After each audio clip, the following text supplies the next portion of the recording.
Ever find yourself waiting endlessly at a big box pharmacy, feeling like just another number? At Tablet Pharmacy, they provide the personalized service you deserve.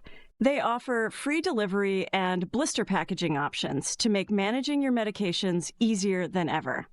Check their competitive prices online at tabletpharmacy.ca. Welcome, friends. I am Cindy Thompson, and this is a Resilience Project. This is a space where stories are shared and possibilities are discovered. I invite you to partner with me in cultivating resilience among humans, one conversation at a time. Alicia is the author of The Resilient Mommy, a mom blog that speaks to the resiliency of becoming a mother. Within a 2-year span, Alicia speaks of suffering a miscarriage, losing her father, and losing a daughter at 23 weeks. It was through this experience that she decided to share her story to connect with other mothers, other women struggling with their respective journeys. With an insight that only lived experience can give us, Alicia is now committed to providing resources and support to women who have experienced loss in motherhood. I am so happy to say that after so many losses, Alicia and her husband are parents to a beautiful 5-month-old daughter. At a time when many of us might rest in this new season and become absorbed in a time of parenthood, Alicia sees herself as being on an entirely new journey of resiliency as a mom and taking us all with her along the way. Alicia, thank you so much for taking some time out while your daughter is sleeping. Thank you for having me. Very excited. Here you are visiting with us from Ottawa, Ontario, to share your very important story of loss and how that has informed your journey of helping others. Can we pick it up there and have you fill in that story for us? Sure. A little over 3 years ago, it started with my grandfather's cancer diagnosis. When he was diagnosed, I had transitioned to government work, but I had previously worked actually in the cancer unit at the hospital. Oh. So I was very familiar with the process, with the people. And I spent a lot of time with my aunt going with him to appointments and to what should have been his first treatment. But unfortunately, he passed very quickly. Like, he was diagnosed Christmas Day. It happened within a month. Okay. He passed. And then we lost my uncle a short while after, also from cancer. And then my father was diagnosed in December of the following year. And my work was very understanding. They allowed me to work overtime to accrue banked time, so I could go with my dad to his treatments every 3 weeks, because I knew all the staff, I knew all the doctors, I knew where to get the hot blankets and the ice water and the freezies. So he and I got a lot of one-on-one time in that window. And one of his big fears was that he wouldn't get to meet his grandchildren. So my actually just boyfriend at the time, who's now my husband, we decided that we were just going to start trying. There was no time like the present. And we got pregnant pretty well right away, but had miscarried early on in the pregnancy at about 5 weeks. My dad was doing great with his treatment. He was actually blowing the doctors away with how well he was doing with his treatment. He didn't feel sick. He was still working. So, we kind of recouped from that loss. We started trying again. And actually, the day before my dad was admitted into the hospital, we found out that we were expecting. And it was about 4 months after the miscarriage. And we spent about 2 weeks with my dad in the hospital. And we lost him to cancer. And then... What an emotional roller coaster for you. Yeah. Very emotional roller coaster. But we've done a lot of work in the last couple of years to kind of work through the feelings and work through that loss, because we wanted to be able to be comfortable talking about him and about our pregnancy. And it's a difficult thing to lose a parent, especially one that you were so close to. It was very, very, very close with my dad. But one of the things that I told him was that we didn't have any regrets. We didn't waste a minute together. We spent a lot of time together. I called him every day. We got a lot of quality time in those months leading up. And a lot of, like I told him, a lot of my friends were jealous of the relationship that I had with my dad in the 32 years that I had with him. I had more time with him than some people have in a lifetime with their fathers. So I think it's just perspective. Yeah. So the anatomy ultrasound, when we were going to find out whether we were having a boy or girl, we discovered that I had a short cervix. Oh. So I've never heard of this. It happens to 5% of women. It's in the grand scale, a small number, but that 5% of the world is many women. Yes. So whenever you're coming close to the end of your pregnancy is when your cervix starts to shorten and your body is preparing you for labor. And what was happening was my cervix was starting to shorten far too early in the pregnancy, which would trigger early delivery. And if not enough time has passed for our baby to develop enough that they can be kept in the NICU to get them strong enough, that we would be in great danger of losing our child. I found that out at about 19 or 20 weeks. And we did progesterone. We did a cerclage, which is a surgery that they actually stitch your cervix closed. Unfortunately, like despite that and despite being on full bed rest, I went into early delivery and we lost our daughter, Lily, at 23 weeks. And that was about just shy of 4 months after losing my dad. So that was very difficult point in our lives. But I did still qualify for mat leave. I took that time off to really work on myself. When that first something like that happens early in a pregnancy, you kind of are left with this decision of, do we talk about this? Are we open about this? Do we just kind of not address it and move on and people will kind of figure that out on their own? But I remember waking up the next morning and I'd gone down to get a cup of coffee and my husband had hidden our mom and dad mugs. Oh. They were just gone. My husband doesn't really talk about his emotions unless he's really encouraged to. So this for me was kind of my first sign that maybe we needed to have talk. Way to go. Yeah. My emotional IQ was high. Yes. So sat down and I just said, I don't want this to not be something that we talk about. I don't want to have this kind of be a dark corner in our home. And that's still our child. Like we're still her parents, whether she was here an hour or years, it's all the same. And I don't want to not be able to talk about her, about my pregnancy, my memories of her. I want to be able to be open about it. And when you're speaking of child loss or infant loss or miscarriage, people have a tendency to get a little uncomfortable because it's a very difficult topic. You know, you don't really know what the right thing to say is. And so you kind of resort to this talk track that you hear of, it just wasn't meant to be. It wasn't the right baby. At least, you can get pregnant. All those things that are well-meaning and full of love, but just the wrong. Not what you needed. Yeah.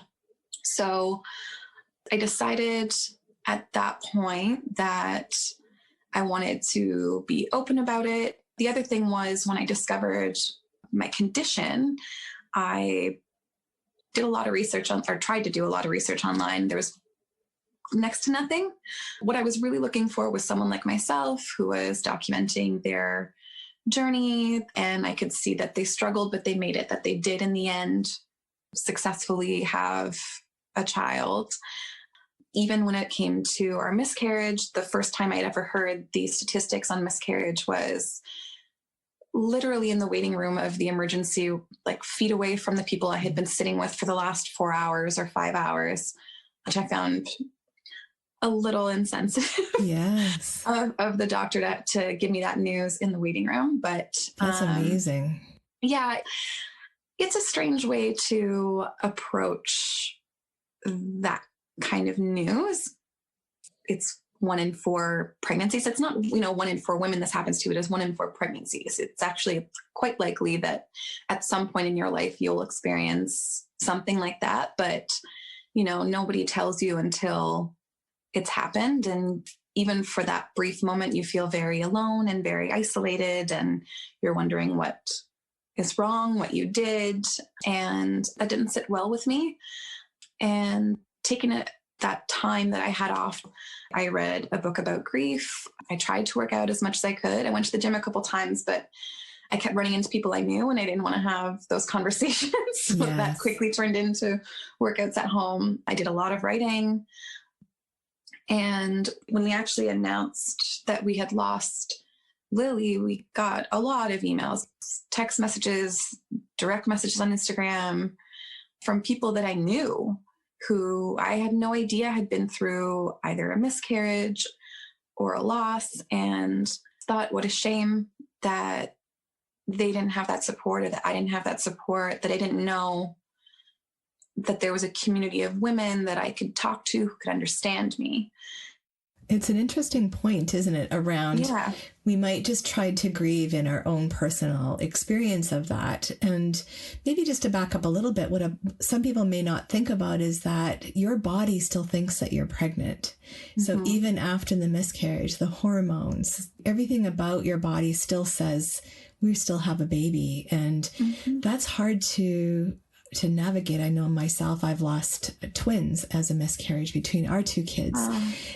So I can remember that there was a lot that kind of went underground, and you're right. You don't necessarily want to share it, but yet for those immediately around you, you might. But what did that bring for you when you actually learned that those people were out there and wanting to support you and had a similar experience? It was incredible. I have them to thank for my ability to put one foot in front of the other. In that 3+ year period, we had canceled our wedding 3 times. Like someone was sick, we had lost someone, the pregnancy, like it was just nonstop. And then we canceled our 4th wedding date 2 weeks before because of the pandemic. And we just decided we're taking back control. We've had no control over so much that has happened in the last few years. We just want to be able to call each other husband and wife. And we got married in our living room with nothing but the officiant and our 2 very close friends. And we had our family on Zoom because we just really felt like we needed to take back the reins a little bit and stop allowing circumstances, whatever circumstance to dictate how we're going to live this life. I mean, it took a while for my mom to come around to the idea, but we are going to celebrate once things settle a little bit, just do a renewal of the vows. I can actually wear the dress that we got and all that. Well, I love that you just sort of focused on, okay, what do we have influence over? And so what was it that helped you in that year of healing, Alicia, that you mentioned reading, that you maybe did some writing? Is that where you started your blog? Yeah, that's when the blog started. If there was not anyone there for me that was willing to share their story, then I wanted that to be me for somebody else. I didn't want anyone to ever feel the way that I felt. And honestly, it was an opportunity for me to connect with other moms who have been through the same that I have. In my mind, the more that I'm able to help other women going through struggles on their journeys to motherhood, the more purpose I can give to my daughter's life. Like, I didn't lose her for nothing. There's a reason that I went through that she's not here. And she is the reason that I'm able to help other women who are struggling with loss. And we all struggle in different ways. There are an endless amount of ways that women struggle in their journeys, whether it's IVF, incompetent cervix, like I have, sometimes you go through all that hard work and those changes in your body and you bring your child home and you lose them to SID. There are a laundry list of reasons that things might not work or that they could go wrong. And that's not something that anyone talks about. And when it happens to you, you think, what's wrong with me? Why can't I do this? I think it would be a lot easier for women going in knowing that, these things can happen. That's always been the case, but we're here. We're here for you, whatever you need. And so far, it's really been healing for me to connect with these women and to feel like some good has come from something that was so terrible. Yeah. I'm curious what you've learned about yourself and from the other women in this journey of hearing from them. I am constantly reminded of how much strength that we have. So much strength to go through the things that some of these women have been through and still survive. Like they just carry on. The resilient mommy is not like, it's not me. It is every mom, every woman who even is trying to conceive and has not yet, their willingness to put themselves through hormones, through awkward conversations with family members that don't really understand what you're going through, that they do so much even to get there. It can be isolating, and it's not only strenuous for you, but it's strenuous on your relationship. And it just takes a tremendous amount of dedication and love and just like a perpetual commitment to this person you've never met before. And I think it's amazing. So yeah, they remind me that I'm strong when I don't feel like I am. And I think that's the benefit of a shared story, and somewhat of the essence behind this particular podcast is that we shouldn't have to go through this alone, and that maybe someone out there hearing your story might feel like they also are not alone. And so if you were to speak to moms out there through this forum, what would you want moms to know who maybe recently experienced a loss, a miscarriage, loss of a child? What would you want them to know from your experience? That can be tricky.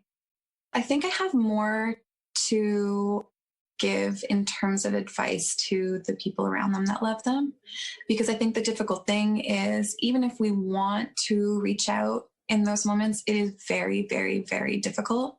And so what I've been trying to do with the blog is providing kind of guides to supporting people that you love once they've been through something like that, what not to say, what to do, what not to do. Like, I wish I would have had something that I could send to my family and just be like, just before you call me, just please read this. I don't have the emotional capacity to help you help me. I'm just trying to like get up in the morning. I think my advice would be to try to at least talk to someone or find a resource, whether it's me, or whether it's another mom, because there's so many mom bloggers out there that are sharing their stories. And I think it's amazing. And maybe they relate to them a little bit better.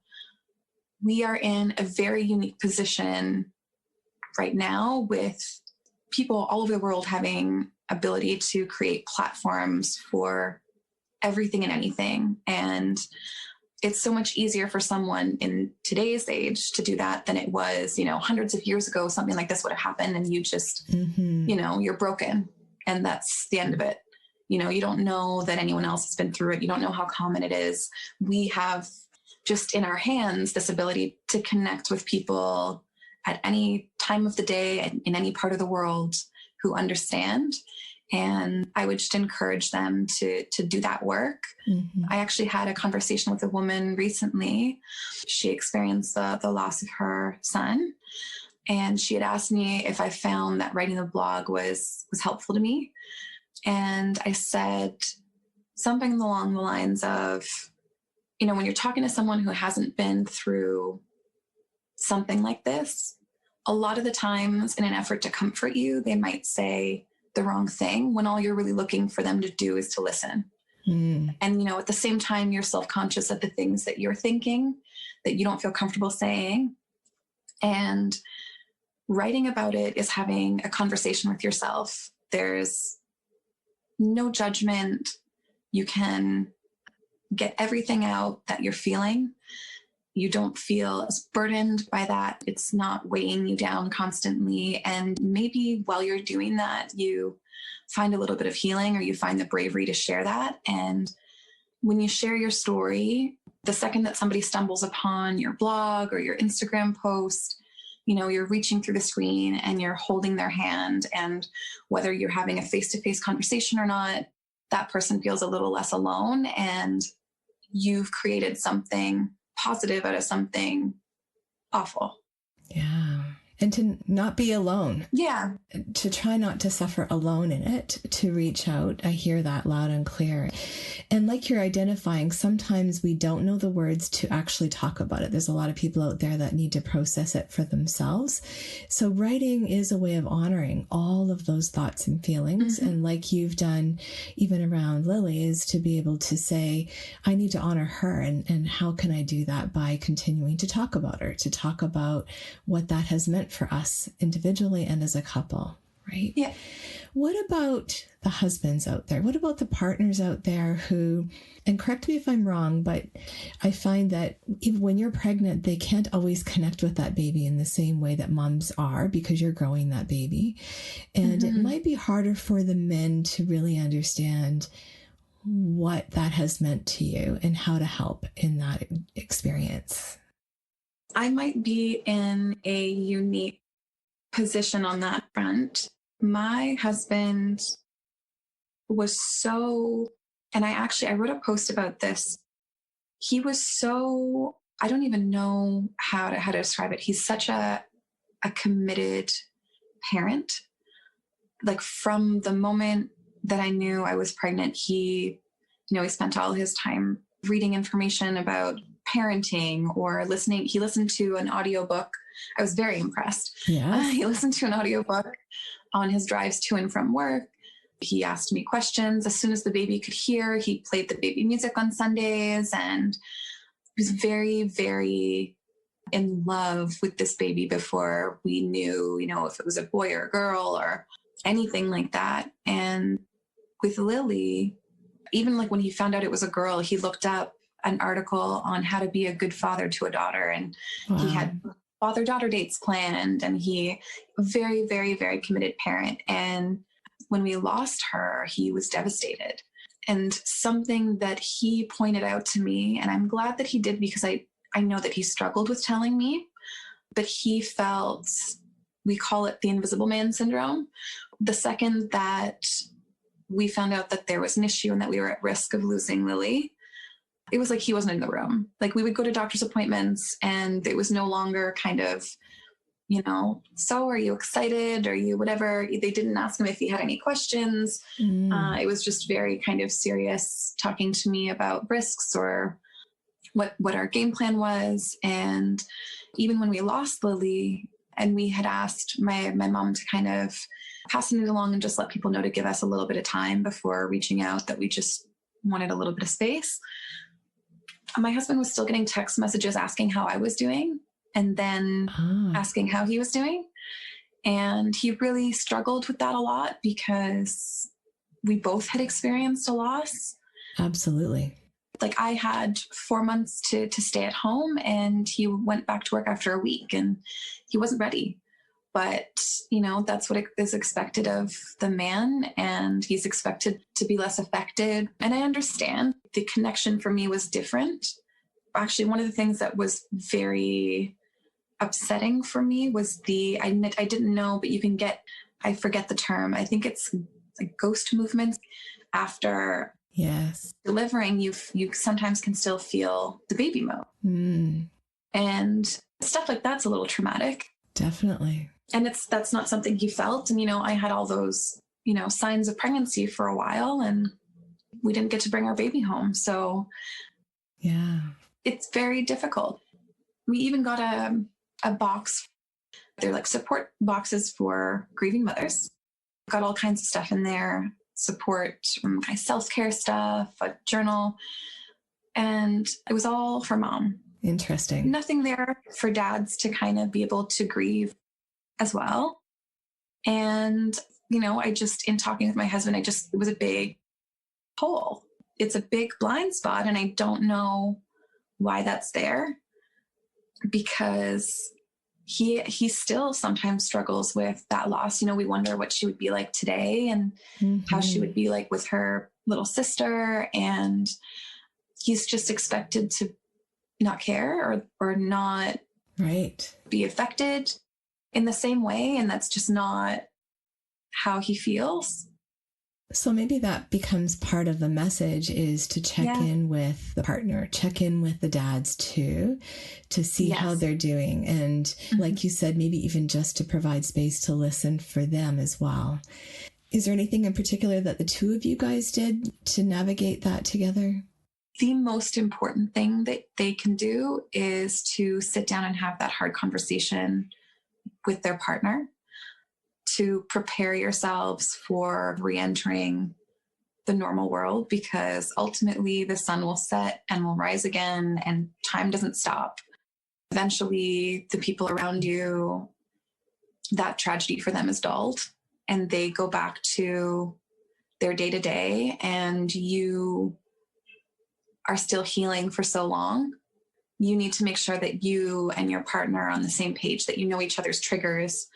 There was a diaper commercial that we used to see all the time when I was pregnant. And every time it would come on, you know, he would say, "That's going to be us soon." And I would get all excited. And, you know, and then that commercial was a pain point. It was a trigger for me. Yeah. And because we talked about those things, when that commercial would come on, he would hold my hand or kiss me on the head. We didn't have to talk about it, but I knew he knew, and it made me feel a little bit better.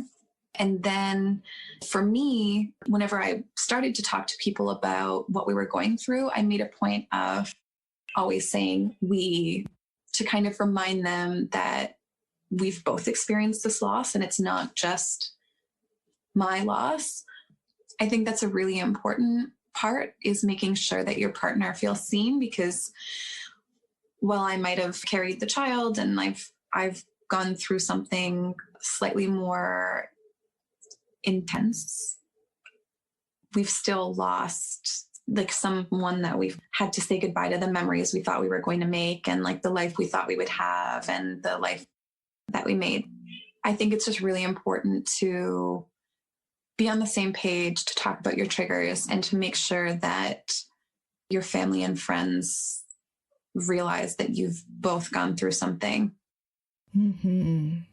And I think that's what's important about the work you're doing in having your blog, Alicia, and talking with these other moms, is we don't know until we know. And what we've been through before wouldn't have informed us on how to navigate this particular type of loss.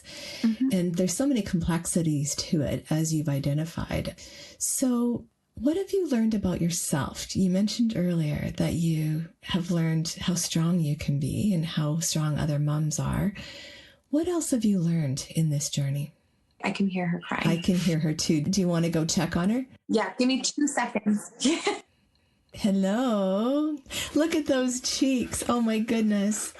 Hi, Serafina. Oh, she's so sweet. Aw. I'm glad I got to see her. Thank you. It's super cool because she was actually born on National Rainbow Baby Day. Wow. And I was kind of scrolling through Instagram in the hospital bed, and I was like, holy crap, like my rainbow baby was born on National Rainbow Baby Day. That's pretty darn cool. Wow, yeah. That is very cool. So we now have Alicia holding her little beautiful daughter, Serafina. And I'm sorry that the listeners can't see this beautiful little girl.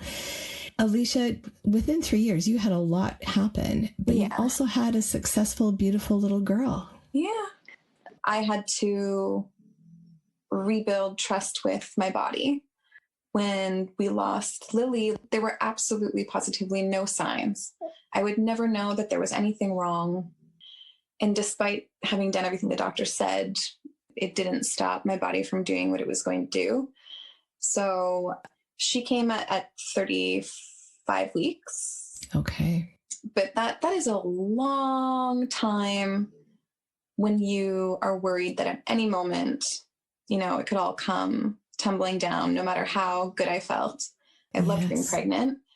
We're also going through a pandemic. Like, I found out I was pregnant in January and I went into full-blown lockdown mid-March, which I think was very helpful for me because I'm not supposed to do any activity. Okay. Not supposed to lift anything more than 5 pounds, which is pretty well nothing. Yes. And I went to the high-risk clinic every 2 weeks for ultrasounds to make sure that things weren't shortening and that I wouldn't have to have surgery. And I ended up having totally normal pregnancy, which was wonderful. Beautiful. But again, I would have just this climbing anxiety for 2 weeks leading up to that appointment. And when they would tell me everything was okay and nothing was changing, I'd have relief for like that day. And then it would be slowly back up that escalator of anxiety to my next appointment. But what we did was we talked to the doctors about particular milestones in her development. I documented all of this in my stories on Instagram, but I would have at this week, the percentage of survival goes up this percent. So like, we're just going to focus on getting to that week. And then once we would get there, then we would go to the next one. And we knew that once we hit 30, anything goes. She could come at 30 and we could do it. Whether we had to be in the NICU for a little bit, she would be okay. And that's fine. And you know, we're ready for that. And there was one other thing that was triggering for us, but more so for me during the pregnancy, was anytime anyone would see me, and like especially in the later parts of my pregnancy, that they would see me and they would ask, "Are you expecting?" And I would say, you know, yes. And I'd be so excited. And then they would always ask me this one question that I would advise everyone just to not ever ask a pregnant woman. But I would always get asked, "Is this your first?" Oh. And it's so well-meaning because, of course, you know, it's exciting and, you know, you're starting your family, and that's kind of the thought behind that question. But the position that puts me in is I either have to have a very difficult conversation with a stranger that I don't really want to or need to have right now, or I have to deny the existence of my child to avoid that conversation. And then I walk away from that feeling awful, no matter what. And, you know, maybe that person, you know, had a number of miscarriages. Maybe they had a child that they lost in another way. You know, we never know people's journeys. And that was a really hard question for me to have to answer. And I would answer it different every time, but it was pretty well every time I interacted with a stranger. That was always at the very top of the list of the questions that they would ask. I actually addressed that on my Instagram during my pregnancy. And I was just like, I didn't realize I probably have asked this question before, but, you know, just drop that completely from the talk track, because it puts the mother in a very difficult position if they've ever experienced loss on the road to that pregnancy. Great point. And it's not something I would have thought of either. No, even never. Having been through a miscarriage myself, I wouldn't have thought of that. But it speaks also to the uniqueness of each person, not knowing what that sensitivity point might be. So it does maybe give us a bit of a cautionary note on how we ask or remain curious and support that mom without asking that specific question. Yeah. She's trying to get on in it too. Yeah, it's her first podcast too. Oh dear. So, Alicia, tell me how this has informed your next step. I mean, I discovered you through Instagram. You know, the Resilient Mommy immediately stood out for me. Would you like to talk a little bit about your big project coming up that you are wanting to offer to other moms? So I've been working on this for a while. I had hoped to do this last year, but I was still in a difficult stage of my grieving process, and I just couldn't get it together the way that I wanted to. But I'm currently in the process of finalizing, but I'm putting out support boxes for grieving parents. And it's just like the other ones that are currently available. So there's a journal there because I do, like I said, I believe in the healing of kind of getting that out. There's going to be some self-care items, and they're all sourced from local businesses that were kind enough to donate handcrafted soaps and lotions and lip balm. And there's a wonderful company that is donating little wooden handcrafted like baby angels. Oh, nice. They're very beautiful. So kind of her to offer to have those in the boxes. But the big thing is that I'm making a point of including resources and things there for dad as well. And that's in honor of that discussion that I had with my husband, because they may not even have the bravery to tell their wife the way that they're struggling, because, they've been raised to think, she's gone through everything. It's her body. They don't feel like they have a right to say, I'm having a hard time. That's the last thing that they want to say to you. So I wanted to make sure that there are resources for them as well, so that they can get the support that they deserve and that they need, and that it gives them an opportunity to It's a beautiful sound. Yeah. to grieve together. Mm-hmm. And what I'm asking of my followers is, they can contact me if they have a small business and they want to donate some goods to put in those boxes. Absolutely reach out. I'd be happy to put you on my list of sponsors on the page for these support boxes. But I'm asking moms, if they have been through loss, whether that be, miscarriage, infant loss, losing a child to SIDS, or like for any reason, that they can reach out to me and let me know what their message, a generic message to another mom, would be as a message of hope. And I will write that message in a card that will be put in one of these boxes. And every year, I'm going to do this annually on Lily's anniversary, I'm going to donate these boxes to the NICU and to midwifery collectives, so that, and I'll also have it available on my website, and these are free. They can either reach out to me on my blog or my website at resilientmommy.com. I hope that it helps parents kind of go through these difficult, impossible moments in their journeys to motherhood. What a great idea. Yeah. So I've been wanting to do that for a while. From the moment I got that box, I just thought it was the most wonderful, wonderful thing. And I want to be able to give back. And we're calling it Lily's Purpose. That's the boxes, this initiative that's what we're calling it. So it's in her honor. And I hope that it does some good. Well, I have no doubt it will. And to know that people are not alone in their journey, that there's another mom out there, or a lot of people thinking of them, and being able to share some bits of wisdom and encouragement. And I just wanted to clarify, because you're hoping to do this on the anniversary of Lily's passing. So what date would that be? March 23rd. Okay. And so even if people listen to this podcast sometime throughout 2021 or in the future, they can still send that in to you, because you're hoping to do this every year. That's right. Yeah. And how many boxes were you hoping to put together, Alicia? Do you have a goal?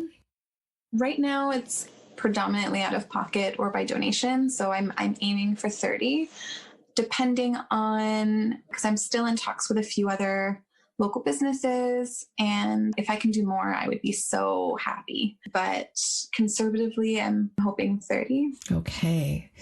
Well, I'll just encourage our listeners to just notice that little voice inside them that really is sort of moving towards wanting to help support you on this project.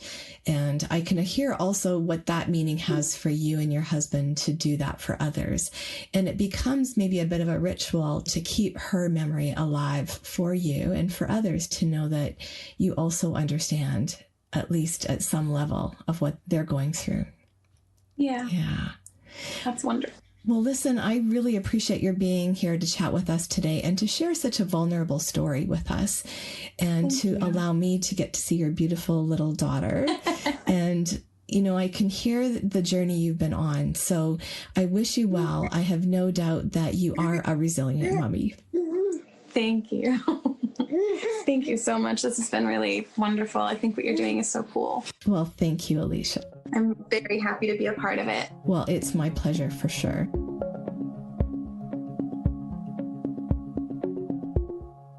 In speaking with Alicia, I truly admire her insight into what she has needed along the way. She identified very quickly a desire to openly talk with her husband about the loss, to find a way to honor Lily in the years to come. Alicia spoke of finding comfort in her writing and noted that she referred to this process as having a conversation with herself. I love that. Based on the blogs out there on parenting, on being a mother, and all that this encompasses, suggests to me that there are many people finding benefit in sharing their experiences, their losses, and the complications that can arise when starting a family. Alicia's desire to support others in this process may be inspired by her own journey through healing, but she's also connecting with other moms through very real circumstances in their lives. What also stood out in this conversation with Alicia is her suggestion that in grieving their loss, they are saying goodbye to the memories that they thought they were going to make. That is powerful. In hindsight, I wish I had found someone like Alicia 26 years ago as I was grieving and working through my own miscarriage. For the family and friends that are wondering how to support someone through this loss, just know that taking the time to listen is often the greatest gift. Knowing there is no fix for the grief they are experiencing, perhaps the most powerful way of supporting them in the moment is just to be available and to listen. As Alicia spoke of creating these boxes to encourage other parents through their loss, I think it's really important to also acknowledge the importance of rituals through loss. Having a way of honoring the daughter they lost, Lily's purpose, has also become a way for Alicia and her husband to remember Lily on March 23rd of each year to come. And by recognizing the challenges of others who may just be starting their journey through grief.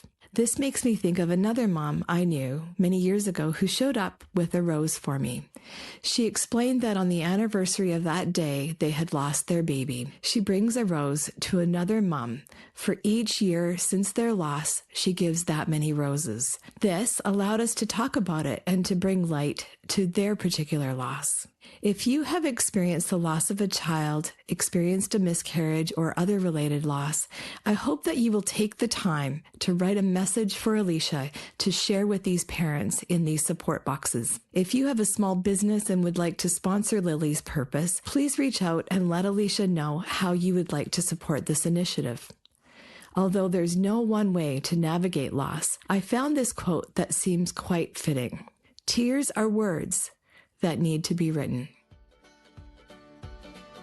Thank you for listening to this episode of A Resilience Project. We would not be doing this podcast without you. If you or someone you know has an inspirational story or is helping to build resilience in their community, please email me at cindy@resilienceproject.com. In fact, email me either way.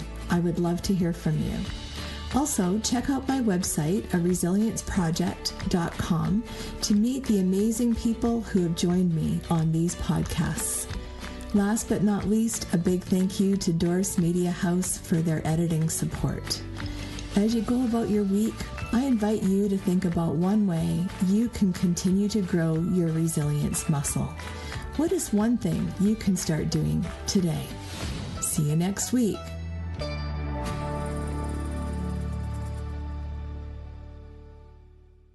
Ever find yourself waiting endlessly at a big box pharmacy, feeling like just another number? At Tablet Pharmacy, they provide the personalized service you deserve. They offer free delivery and blister packaging options to make managing your medications easier than ever. Check their competitive prices online at tabletpharmacy.ca